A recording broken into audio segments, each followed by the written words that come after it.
দৌড়ে চলে আসছিলি? এখনো শুধু দূর থেকে হা করে দেখা যায়, আবার বলে কি কাউকে পছন্দ করে না। তো কি করব? ওর সামনে গেলেই আমার হার্ট যেন মুখ দিয়ে বাইরে চলে আসার উপক্রম হয়। আমি কি করব? বেশ জটিল প্রেম তোর দেখছি। তো মেয়েটিও কি তোকে পছন্দ করে নাকি আর তার বয়ফ্রেন্ড আছে? না না, ওর কোনো বয়ফ্রেন্ড নাই। কিরে, অর্ধেক বলিস কেন? পুরোটা বল। দুজনে ক্যাম্পাসে বসে সেই 19 শতাব্দীর প্রেম লীলা চালায়। এ একবার ওর দিকে তাকায় আর ও একবার এর দিকে তাকায়। কি প্রেম মাইরি, কিন্তু কেউ কাকে বলে না। ভাই, তার উপর আবার মেয়েটা ওর বোনের বেস্ট ফ্রেন্ড। ওই যে একবার ফুল দিয়েছিল, এইটা ওর বোন। কেমন যেন দেখা যায়। এর জন্য ওর বোন ওকে এমনভাবে খেলাইছিল যে 5 দিন কলেজে আসতে পারিস নাই। তার উপর আবার ওকে নিয়ে সেলুনে নিয়ে গিয়ে টাক করে দিয়েছিস। আচ্ছা, আমি তোদের প্রবলেম সলভ করে দিতে পারি, কিন্তু তার পরিবর্তে তোকে সবাইকে ট্রিট দিতে হবে। ভাই, আমি রাজি, কিন্তু আমার গুন্ডি বোনটা যেন আমাকে কিছু না বলে, সেটাও তোর মাথায় রাখতে হবে। ওকে ডান, কিন্তু এর জন্য তোকে ডাবল ট্রিট দিতে হবে। কি বলিস সবাই? ভাই, তোর সাথে আমরা একমত। হালার মোটকারে খাওয়ার কথা একবার বললেই হলো। আরো কিছুক্ষণ আড্ডা দিয়ে বাসায় চলে আসলাম। পরের দিন সকালে একটু আগে বাসা থেকে বের হলাম। তারপর গ্যারেজ থেকে মিহির স্কুটিটা নিয়ে সেটা চালিয়ে কলেজে আসলাম। মিহির বলা জায়গায় স্কুটিটা রেখে সেখানে বসে ফেসবুকে নিউজ ফিড দেখছি। কিছুক্ষণ পর হঠাৎ করে আমার উপর টর্নেডো শুরু হলো। বুঝলেন না তো? পিছে থেকে কেউ আমার চুল ধরে সেই জোরে ঝাঁকি দিচ্ছে। ও মারে, কে বে? চুল ছাড়, না হলে তোর খবর আছে। কিছু বলে না, বাট চুল ধরে ঝাঁকাতেই আছে যেন আমার সব চুল ছিঁড়ে ফেলবে। আমি মাথায় হাত নিয়ে যে আমার চুল ধরেছে তার হাত দুটো ধরলাম। ও মা, এত নরম হাত, একেবারে তুলোর মতো। নিশ্চিত কোন মেয়ে, কিন্তু আমি তো এখানকার কোনো মেয়েকে চিনিনি মিহি ছাড়া। তবে কি এটা মিহির হাত? আমি ওই হাত দুটো ধরে পিছনে ফিরলাম। এ মা, এ তো সত্যি সত্যি মিহি। ওই আপনার সমস্যা কি? যখনই দেখা হয় আমার চুলের উপর অত্যাচার করেন। অনেক বড় সমস্যা। কি সমস্যা?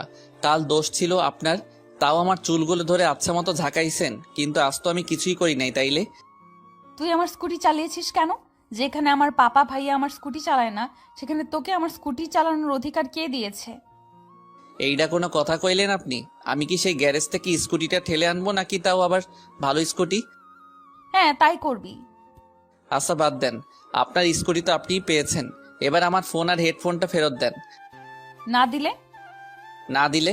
না দিলে আমি প্রিন্সিপাল স্যারের কাছে কমপ্লেন করব। এই তোরা শুনছিস? এই ব্যাডায় নাকি আমার বিরুদ্ধে প্রিন্সিপাল স্যারের কাছে কমপ্লেন করবে। মিহি ওর পিছনে থাকা বান্ধবীদের বলল কথাটা। প্রিন্সিপাল স্যার কে জানিস? আমার বড় পাপা। আর আমার পাপা এই শহরের পুলিশ কমিশনার। কারো সাহস নাই আমাকে কিছু বলার। এই যে তোর ফোন আর হেডফোন, ভাবছিলাম তোকে দিয়ে দিব, কিন্তু তোর মনে হয় নেওয়ার বেশি একটা ইচ্ছা নাই। না না, প্লিজ ফোনটা দেন। আর হেডফোনটা চাইলে আপনি রাখতে পারেন। ওই শালা, তোর কি আমাকে ভিখারি মনে হয়? যা, তোকে তোর ফোন আর হেডফোন দুইটাই দিয়ে দিব, কিন্তু এর জন্য তোকে সবার সামনে 50 বার কান ধরে উঠবস দিতে হবে। কি? ক্যাম্পাসে সকলের সামনে আমাকে কান ধরে উঠবস দিতে হবে? তাও আবার একবার না, দুইবার না, পুরো 50 বার? সরি, আমি পারবো না। আমার ফোনটা দেন। না পারলে আর কি করার, এই যে তোর ফোন আর হেডফোন আমার পকেটে রাখলাম। মিহি জিন্সের প্যান্ট আর শার্ট পরে আছে, তাই ফোন আর হেডফোন তার প্যান্টের পিছনে দুই পকেটে রাখলো। সাহস থাকলে নিয়ে দেখা।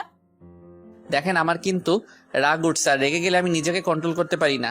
আপনার পাপা কমিশনার হতে পারে, কিন্তু আমি তার ভয় পাই না। আর সাহসের কথা বললেন না, সেটা আমার একটু বেশি আছে। কিছু করলে পরে আপনিই পস্তাবেন। তাই নাকি? বেশ, দেখি তোর কেমন সাহস। বলার সাথে সাথে মিহির কোমরে হাত দিয়ে টেনে আমার সাথে মিশিয়ে ফেললাম। তারপর কিছু বলার সুযোগ না দিয়েই ওর মাথার পিছনে হাত দিয়ে ওর ঠোঁটের সাথে আমার ঠোঁট মিলিয়ে দিলাম। মিহি চোখ বড় বড় করে তাকিয়ে আমার থেকে নিজেকে ছাড়িয়ে নিতে চেষ্টা করলো, কিন্তু আমি এক হাতে কোমর ও অন্য হাতে মাথা চেপে ধরাই ছাড়াতে পারলো না। প্রায় 5 মিনিট মতো ওকে কিস করলাম। এর মাঝে ওর পকেট থেকে আমার ফোন আর হেডফোনটা নিয়ে নিলাম। তোমার ঠোঁটের স্বাদ কিন্তু সেই। আর একটা কথা, আই লাভ ইউ। কাল প্রথম দেখায় তোমাকে ভালোবেসে ফেলছি। তখন বলতে পারি নাই, কিন্তু এখন বললাম। বলে চলে যেতে নিলাম, পিছনে ফিরে আবার বললাম, এখন থেকে রাগটা কমাও, আর কাল থেকে এসব ছেলেদের শার্ট প্যান্ট পরবা না। পরলে কিন্তু তোমার সাথে কি করবো আমি নিজে জানি না। লাভ ইউ চানু, পরে কথা বলবো, বাই। আমি চলে আসলাম। মিহি আর ফ্রেন্ডরা এখনো হা করে আছে। একটু আগে কি হয়ে গেল সব তাদের মাথার উপর দিয়ে গেল। ক্যাম্পাসের ভিতর এমন একটা ঘটনা ঘটে গেল, কিন্তু সবাই তা দেখেও কিছু বলল না, কেননা সবাই কম বেশি মিহির সম্পর্কে জানে। কেউ কিছু না বললেও একজন ঠিকই এই ঘটনাটা ভিডিও করে রাখলো। আমি বেশ একটু এগিয়ে আবার পিছনে ফিরে মিহির দিকে চাইলাম, দেখি মিহি মাথা নিচু করে কান্না করছে। এবার আমার খারাপ লাগছে, কেননা হাজার হলেও সে একটা মেয়ে, আর তার মান সম্মান আমি ধুলোয় মিশিয়ে দিলাম। আমি হাঁটতে হাঁটতে ক্লাসে চলে আসলাম। ক্লাসে এসে মাথা নিচু করে একটা বেঞ্চে বসে আছি। একটু পর আমার পায়ের উপর কেউ ফোন রাখলো, আর ফোনে আমি মিহিকে কিস করছি সেই ভিডিওটা প্লে হচ্ছে। আমি ফোনটা হাতে নিয়ে চোখ বড় বড় করে সামনে তাকালাম। কিরে মামা, মেয়েটাকে চিনিস নাকি? বেশ তো ক্যাম্পাসে সকলের সামনে কিস করে আসলি, আর এখন মাথা নিচু করে বসে আছিস? না রে মামা, খালি নামটা জানি মিহিতা, আর আজ জানতে পারলাম ওর বাবা এই শহরের কমিশনার এবং ওর বড় পাপা নাকি আমাদের প্রিন্সিপাল স্যার। তো ভালো বাসিস নাকি এমনি এমনি কিস করে আসলি? না রে দোস্ত, তোকে সত্যিই ভালোবাসি, খুব বেশি ভালোবেসে ফেলছি। কাহিনী কি মামা, খুলে বলতো। 4 দিন এসেই এলাকার গুন্ডি মেয়েকে ভালোবেসে ফেলছো? তারপর ওদের কালকের ও আজকে সবকিছু খুলে বললাম। সত্যি ওকে খুব বেশি ভালোবেসে ফেলছি রে দোস্ত। আমি কি করে পারলাম সকলের সামনে ওকে এভাবে অপমান করতে? কিন্তু আমি ওসব কিছুই করতে চাইনি রে দোস্ত। কিন্তু কিভাবে কি হয়ে গেল আমি বুঝতে পারি নাই। এখন বুঝতে পারছি আমি কিভাবে এটা করতে পারলাম, কেন যে তখন নিজের রাগকে কন্ট্রোল করতে পারলাম না। আরে মাথা তোল। আমি চুপ করে কান্না করছিলাম। এ কি, কাঁদছিস কেন? কই, আমি কাঁদছি না তো। চোখে হাত দিয়ে দেখতো। আমি চোখে হাত দিতে ভেজা মনে হলো। আরে দোস্ত, কাঁদতে হবে না, এখন চাকরির জন্য চেষ্টা করতে শুরু করে দে। আফটার অল আমার একটা মাত্র বোন, তাকে তো আর বেকার ছেলের হাতে তুলে দিতে পারি না। মানে কি বলিস? আমি অবাক হয়ে নাইমের দিকে তাকালাম। পাশ থেকে রাকিব, ইসমাইল, স্বপ্নিল, উজ্জ্বল, শিহাব সবাই অবাক হয়ে নাইমের দিকে তাকিয়ে আছে। কিরে, তোরা আমার দিকে এমন করে তাকিয়ে আছিস কেন? তুই এত সহজে মেনে নিলি? এতে না মানার কি আছে? একদিনে যা বুঝলাম, মেয়ে খুব ভালো একটা ছেলে। তাছাড়া ওর চোখে আমি আমার বোনের জন্য সত্যিকারের ভালোবাসা দেখেছি। কি, মিহি তোর বোন? হ্যাঁ রে, আমার একটা মাত্র কিউট, রাগী, গুন্ডি, দজ্জাল বোন। আমি শুধু এর বেস্ট ফ্রেন্ডকে ফুল দিয়েছিলাম, তাই আমাকে যে কেলানি দিয়েছিল, তুই তো ওকে ডাইরেক্ট কিস করলি। তোর যে কি অবস্থা করবে ভাবতেই আমার শরীরের লোম খাড়া হয়ে যাচ্ছে। শালা, কই পাশে থেকে একটু সাহস দিবি তা না, উল্টো ভয় দিচ্ছিস। কেন, তোর নাকি আবার সাহস একটু বেশি? দূর বেটা, সাহস আছে অন্যান্য বিষয়ে, এই বিষয়ে না। কি রে, তোরা কিছু বলিস না কেন?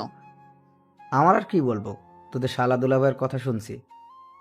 আইডিয়া কি? মিহি আমাকে কিছু করতে বা বলতে আসলে আমি নাইমের কথা বলে ফাটিয়ে যাব।